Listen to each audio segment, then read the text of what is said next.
And she had this deal where she'd let us go in. She'd say, you two go in, to me and my brother, and try and get thrown out. So we'd go in and we'd like get the bikes off the side and we'd all go run around, we'd hang out, blah, blah. And then like, the staff would come up, we'd like, what the fuck's going on? Where are your parents? We'd like, oh, Nan's waiting outside. And they'd throw us out and it was like high five and it was just like, for me, it's just another day hanging out with Nanny Mac.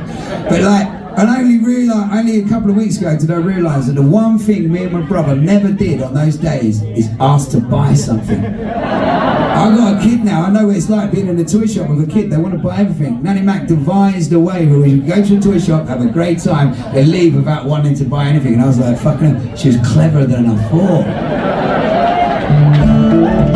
So this one's for Nanny Mac. Nanny Mac was wild, oh, she was crazy, tough as a bag of nails and gentle as a daisy. We used to spend the weekend round her council flat. She'd let us run riot compared to mum and dad.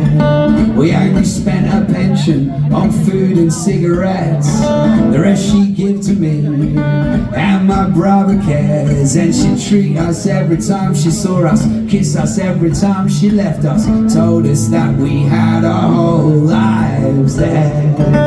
Pie and mash and liquor on the Roman road. She'd slip me a $5 before I went home and say, don't tell your mum, Jay, she'll make you give it back. You get yourself something lucky with that. For an afternoon in Toys R Us or a long weekend in Butlins, Nanny Mac was in charge.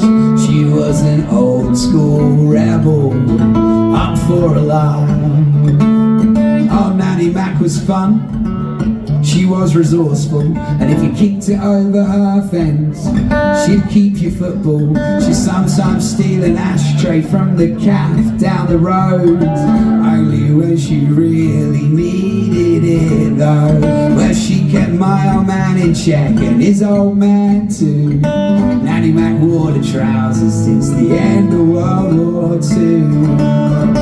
Pie and mash and liquor on the Roman road. She'd slip me a $5 before I went home and say, don't tell your mum, Jay, she'll make you give it back. You get yourself something lucky with that.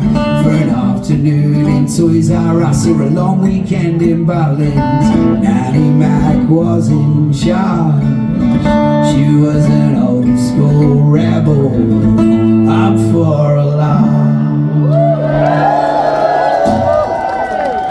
Thank you very much.